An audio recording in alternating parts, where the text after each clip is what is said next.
Hey guys, welcome back to some more AFK Arena. In today's video, we're going to be going through my top 5 Graveborn heroes, and we are going to be doing them in order this time. We have already done the Lightbearers and Wilders in those ones. I didn't do them in an order, but I figure when you do these things in an order, you get more discussion in the comments and people argue with me a bit more, so it's a bit more fun. So let's get into the video.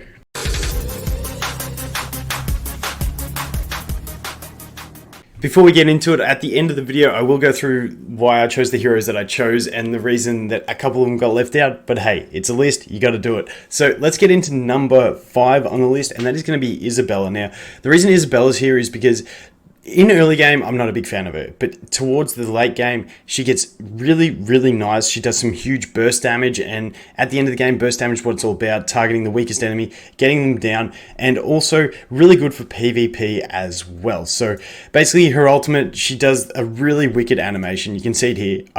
It's one of my favorite animations in the game.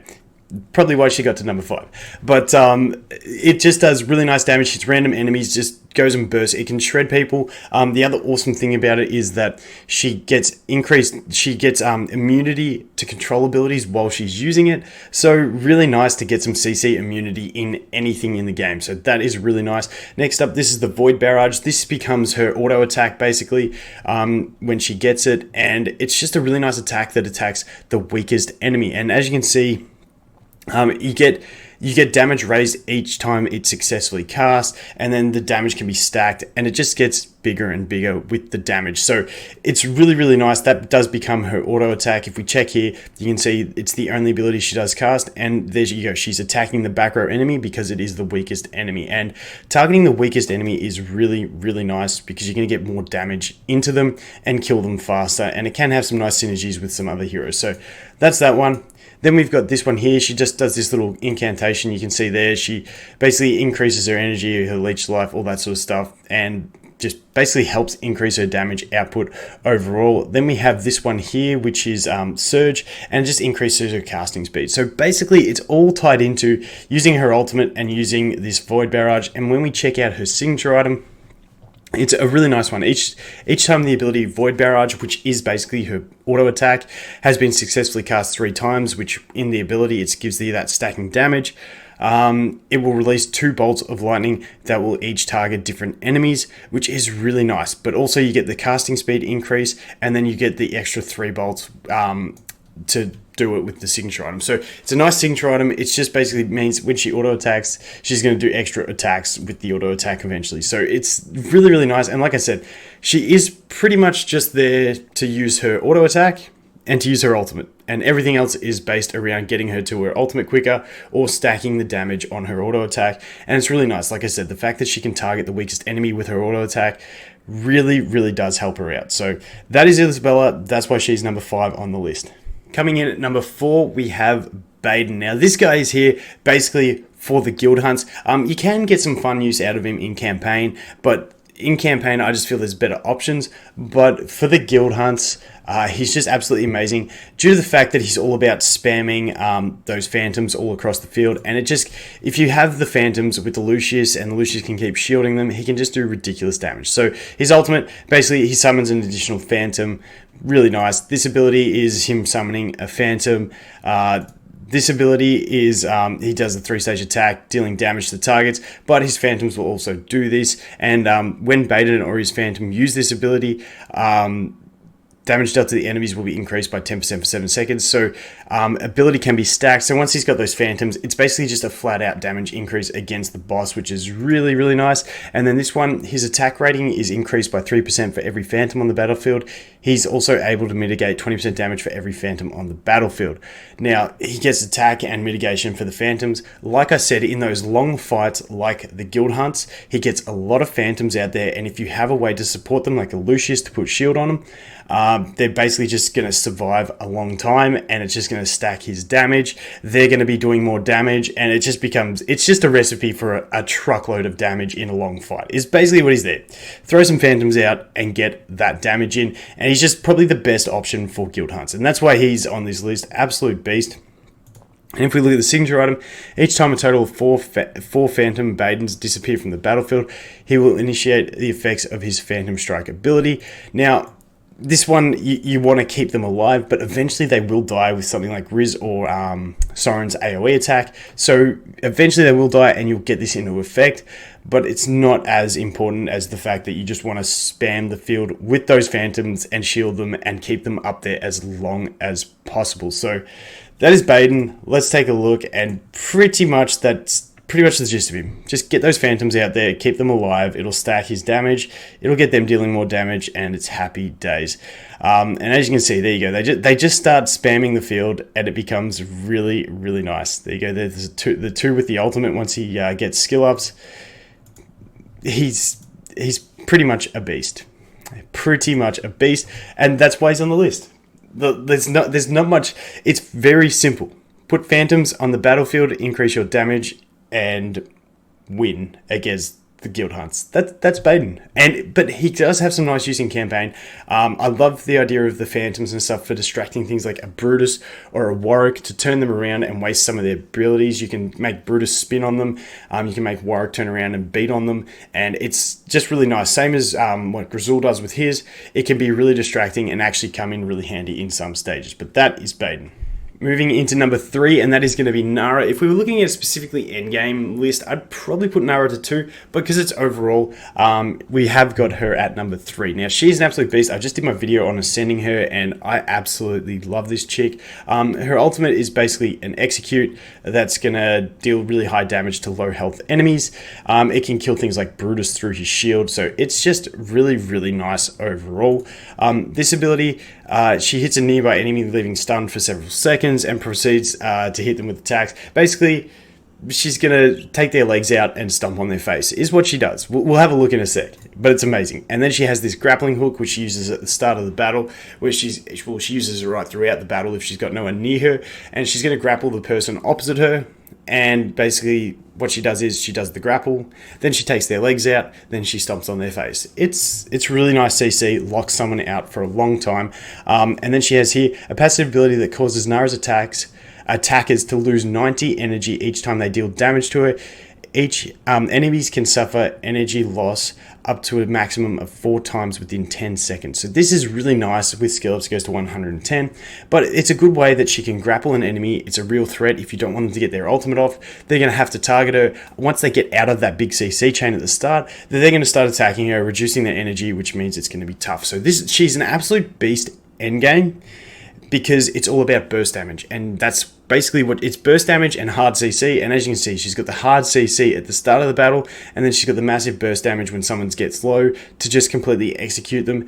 And like I said, she's fantastic throughout the game, because she's good to counter heroes that are really annoying. Anything that's really annoying, put her opposite and she can stun lock them. If you got like an Arden or something like that, you can stun lock him, avoid his roots at the start of the battle.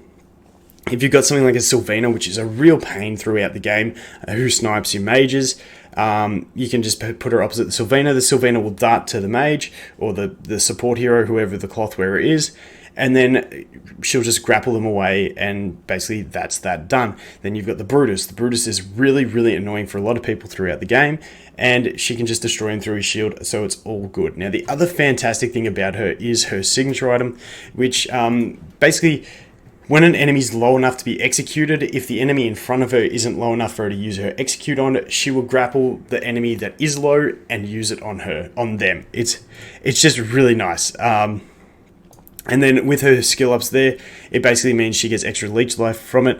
And then the final one, when Nara's health drops below 50%, her butchery ability, which is her ultimate, the execute, will no longer require her enemy's health to be below a certain percentage of damage in order for it to deal high damage. So basically, because they need to be low for it to deal that high damage, and on auto it won't use it till they're low. When she's below 50% health, she's just going to start hitting people for massive damage no matter what. So really, really nice. That is Nara. Moving into number 2, and it's going to be Shimmer. Now, Shimmer is absolutely amazing throughout the game.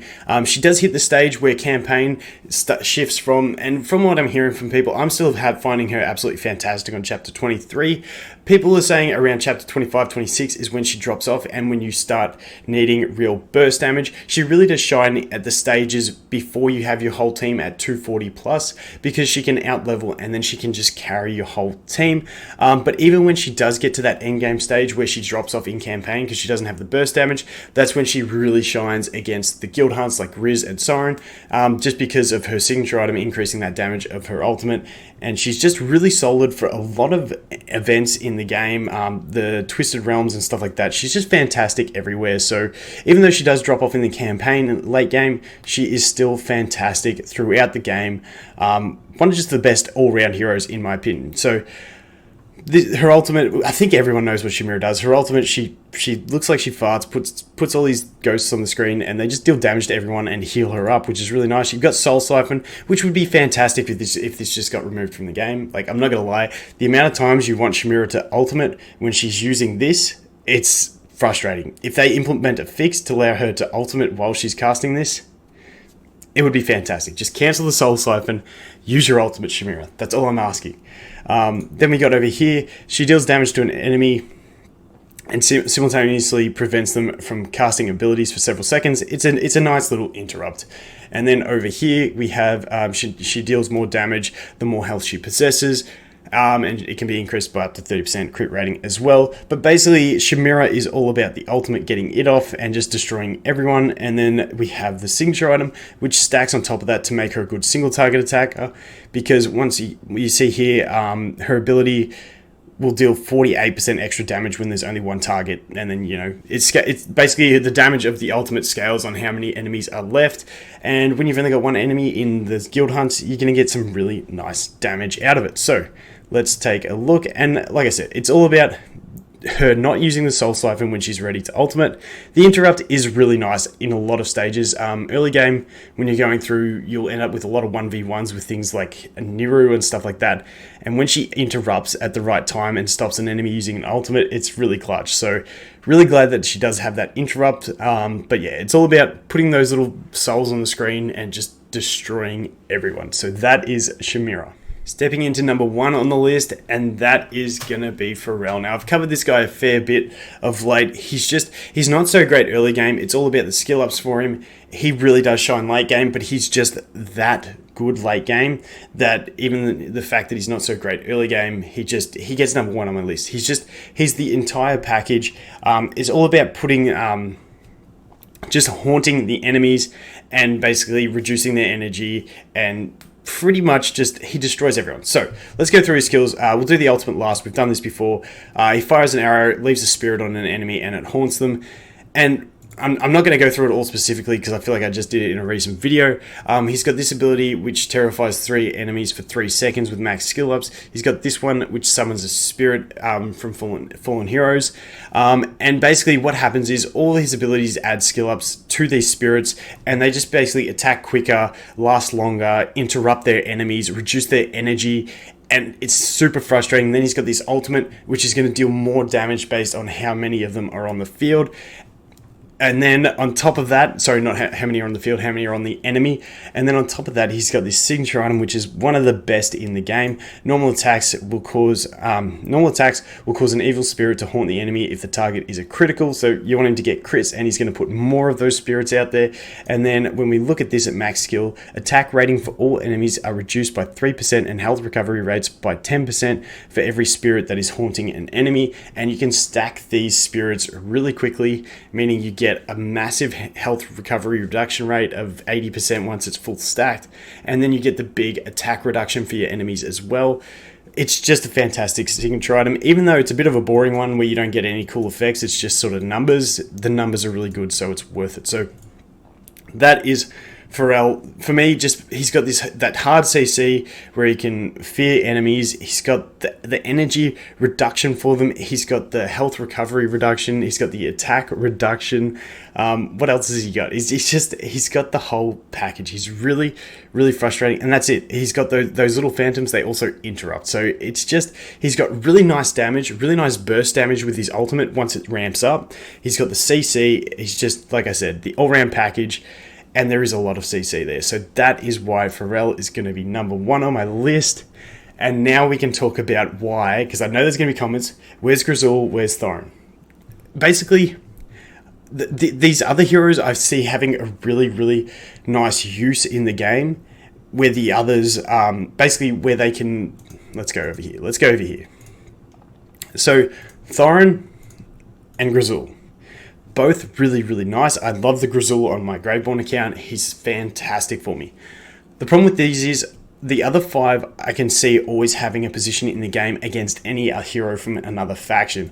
These guys, Grizzle is nice in some situations for, like I said before, for against like Brutus and against Warwick. It's really nice. It's a bit niche, but there are better tanks. Same with Thorin. Thorin has his thing where he can get immune to damage and absolutely one-shot enemies.